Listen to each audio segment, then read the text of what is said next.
Assalamualaikum warahmatullahi wabarakatuh. Kami dari kelompok 1 akan mempresentasikan tentang konsep dasar manajemen bisnis. Saya sebagai moderator akan memperkenalkan anggota kelompok ini. Yang pertama adalah saya sendiri, Dimas Arung, kemudian 2 Ludia, 3 Sonia, dan 4 Marsanda. Materi pertama adalah mengenai organisasi dan manajemen yang akan dijelaskan oleh Sonia. Silakan Sonia. Organisasi dan manajemen. Pengertian organisasi. Menurut Griffin di tahun 2002, organisasi didefinisikan sebagai sekelompok orang yang bekerja sama dalam struktur dan koordinasi tertentu dalam mencapai serangkaian tujuan tertentu.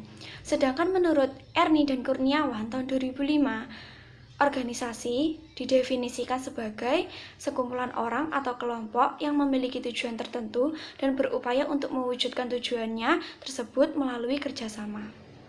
Pengertian manajemen. Kata manajemen berasal dari bahasa Inggris, yakni manage yang artinya mengatur, merencanakan, mengelola, mengusahakan, dan memimpin.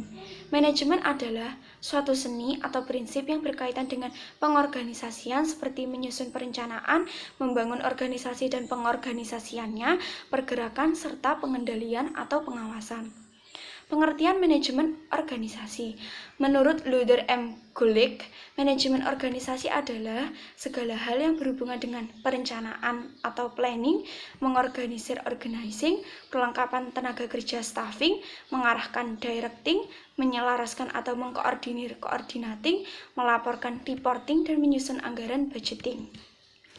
Sedangkan secara umum, manajemen organisasi adalah suatu proses perencanaan dan pengorganisasian serta pengendalian terhadap sumber daya sebuah organisasi dengan maksud untuk mencapai tujuan organisasi secara efektif dan efisien. Peranan manajemen dalam organisasi. Jadi, peranan manajemen dalam organisasi yaitu mengatur struktur organisasi manajemen sesuai kehendak yang perusahaan inginkan, membantu manajer dalam melakukan pengawasan, dan menentukan orang-orang yang dibutuhkan dalam perusahaan tersebut, sehingga mendapatkan pengambilan keputusan yang cepat dalam perusahaan. Organisasi akan tersusun dengan baik. Manajemen yang baik haruslah berperan sesuai dengan situasi dan kondisi pada perusahaan atau organisasi. Manajemen yang tidak bisa menjalankan peran sesuai tuntutan perusahaan dapat membawa kegagalan. Kemudian materi selanjutnya akan disampaikan oleh Marsanda. Terima kasih kepada Saudara Sonia. Baik, saya akan melanjutkan kepada materi berikutnya, yaitu tentang manajemen secara fungsional dan operasional. Manajemen fungsional merupakan sebuah bentuk supaya kontribusi dalam suatu departemen dapat bertahan pada tingkatan yang sesuai dengan kebutuhan perusahaan. Manajemen operasi merupakan kegiatan untuk mengolah sumber daya yang tersedia secara optimal dalam suatu proses transformasi sehingga menjadi produk yang memiliki manfaat lebih dari sebelumnya. Oleh karena itu, manajemen operasi yang efektif dan efisien dipandang sangat perlu dalam mencapai tujuan perusahaan secara keseluruhan. Fungsi-fungsi manajemen. Menurut Joseph Almasi 1985 mengemukakan 7 fungsi-fungsi manajemen. Di antaranya yaitu pengambilan keputusan ialah proses pemilihan arah langkah yang harus diambil dan alternatif-alternatif yang ada untuk mencapai hasil yang diinginkan.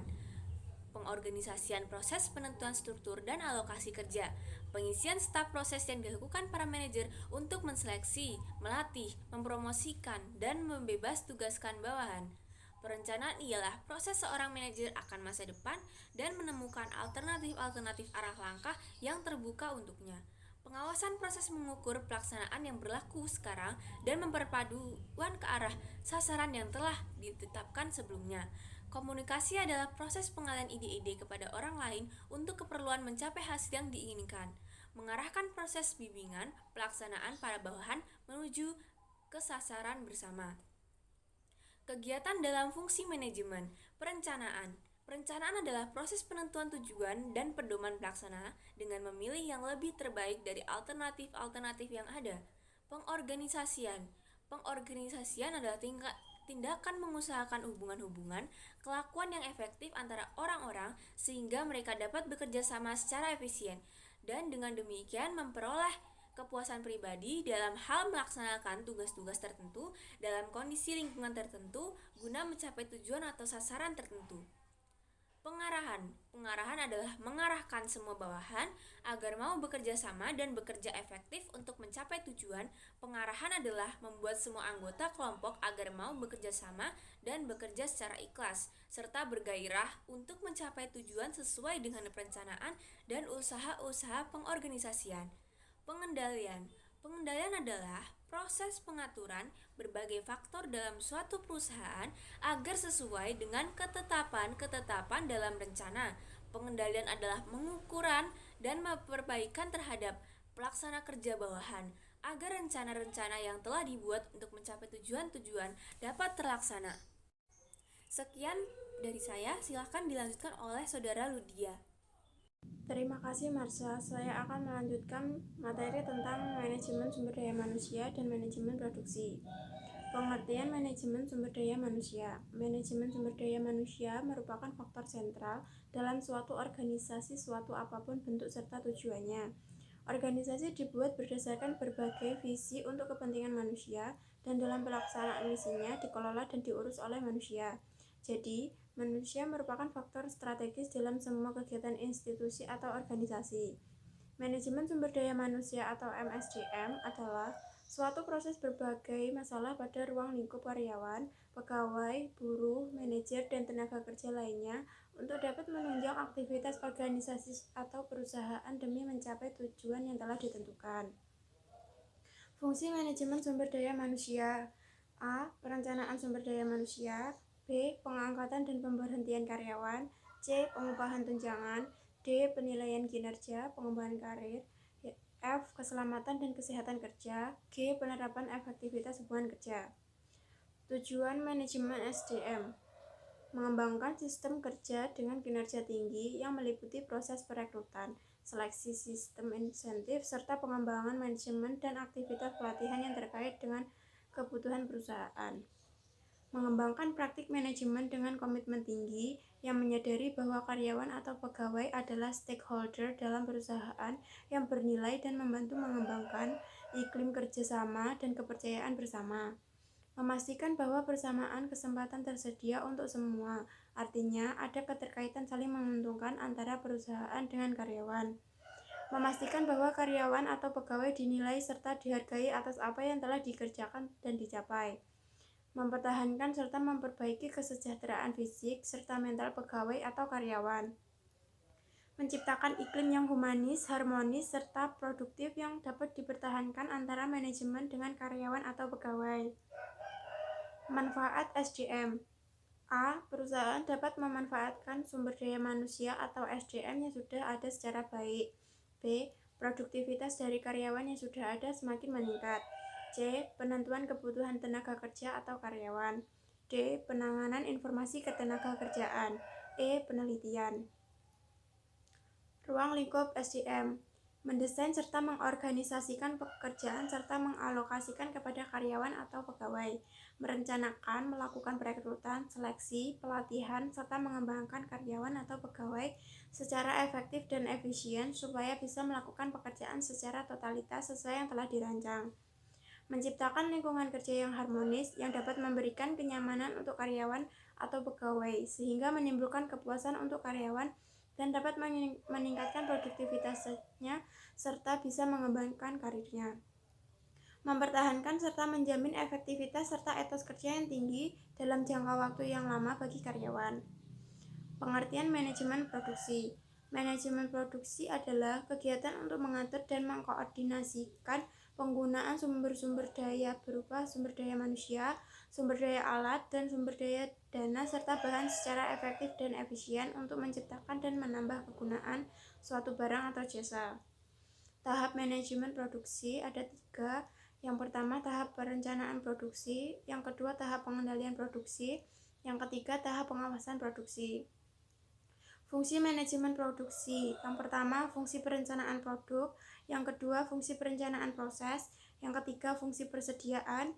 Yang keempat, fungsi pengawasan. Yang kelima, fungsi pengawasan mutu. Yang keenam, fungsi pengawasan biaya. Yang ketujuh, fungsi pengangkutan. Ruang lingkup manajemen produksi: yang pertama, seleksi dan desain hasil produksi. Yang kedua, seleksi dan perancangan proses serta peralatan. Yang ketiga, pemilihan lokasi perusahaan serta unit produksi. Yang keempat, rancangan tata letak atau layout dan arus kerja atau proses. Yang kelima, rancangan tugas. Yang keenam, strategi produksi dan operasi serta pemilihan kualitas. Materi selanjutnya akan disampaikan oleh Dimas. Baik, terima kasih. Kemudian ada pengertian manajemen pemasaran. Manajemen pemasaran merupakan suatu usaha untuk merencanakan, menerapkan yang terdiri dari kegiatan mengorganisasikan, mengarahkan, serta mengawasi atau mengendalikan kegiatan pemasaran dalam suatu perusahaan agar tercapai tujuan perusahaan secara efisien dan efektif. Kemudian ada fungsi manajemen. Fungsi pertama adalah menganalisis pasar, yaitu untuk mengetahui peluang dan ancaman serta kebutuhan dan keinginan konsumen.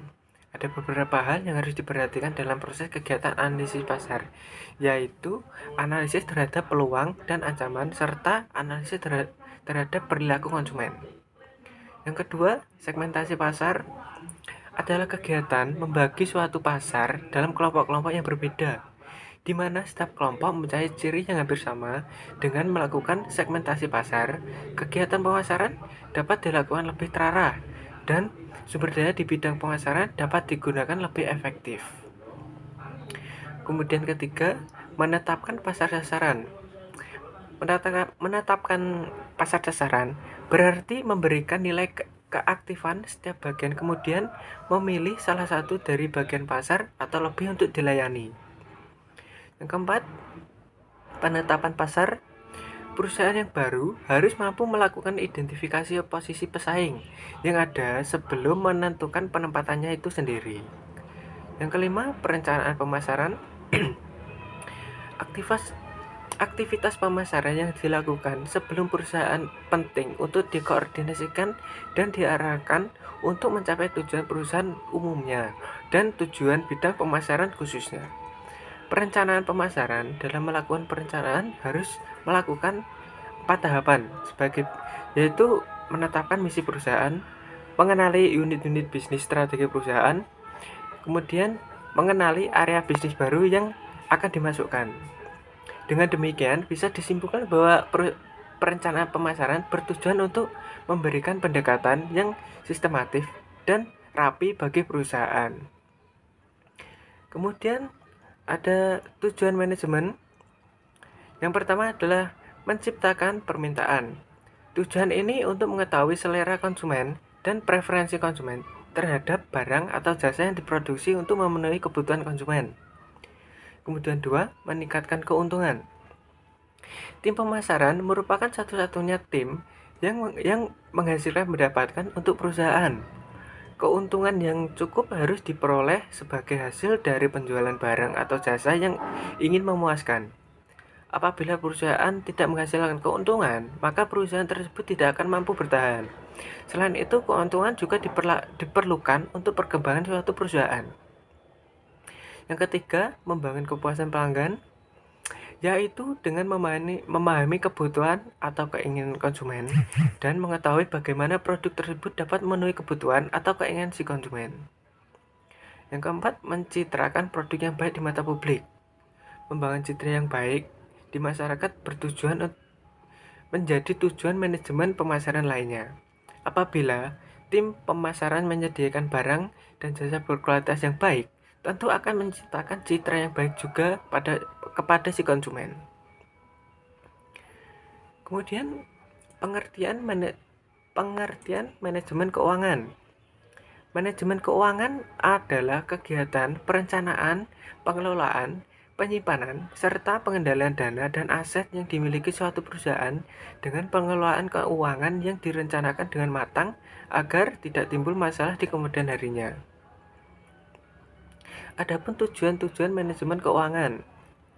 Tujuan yang pertama adalah menjaga arus kas. Dalam sebuah perusahaan, keluar masuknya uang kas harus dipantau terus agar tidak terjadi pengeluaran yang membengkak. Akibatnya bisa menyebabkan kerugian perusahaan. Uang kas biasanya dikeluarkan untuk membeli bahan baku, menggaji karyawan, dan pengeluaran yang lain. Kedua, memaksimalkan keuangan perusahaan. Tugas ini untuk tugas ini tugas manajemen keuangan bukan hanya mengawasi keuangan, tetapi juga melihat aktivitas anggaran dana yang tidak menguntungkan bagi perusahaan, kemudian diganti dengan aktivitas yang lebih menguntungkan perusahaan. Yang ketiga, mempersiapkan struktur modal. Manajer keuangan dalam perencanaan struktur modal harus bisa menyeimbangkan anggaran yang dimiliki dengan dana yang dipinjam perusahaan. Yang keempat, memaksimalkan keuntungan. Perencanaan keuangan yang tepat akan mampu memaksimalkan keuntungan perusahaan yang didapat dalam waktu jangka panjang. Yang kelima, meningkatkan efisiensi.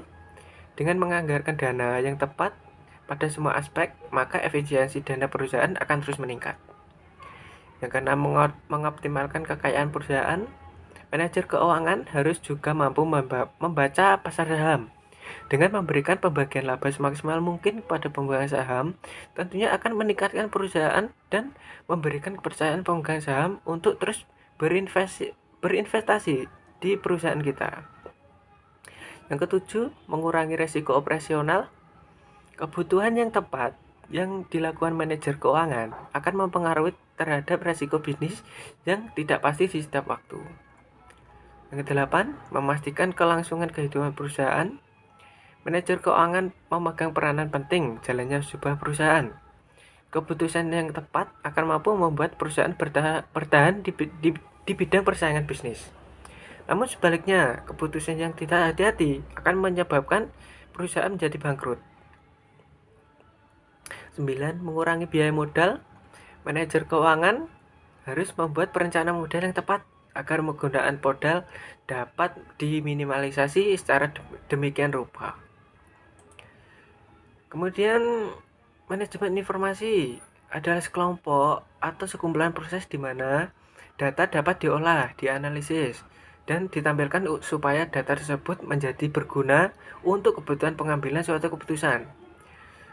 Sistem ini merupakan alat yang sangat berguna untuk menunjang dan mengandalkan operasi perusahaan. Adapun fungsi manajemen informasi, yang pertama adalah membantu dalam proses pengambilan keputusan. Yang kedua, membantu dalam menemukan suatu masalah. Yang ketiga, membantu dalam hal membandingkan kinerja bisnis. Yang keempat, membantu dalam hal koordinasi antara departemen. Sekian presentasi dari kelompok kami. Apabila terdapat kekurangan ataupun kesalahan kata, mohon maaf.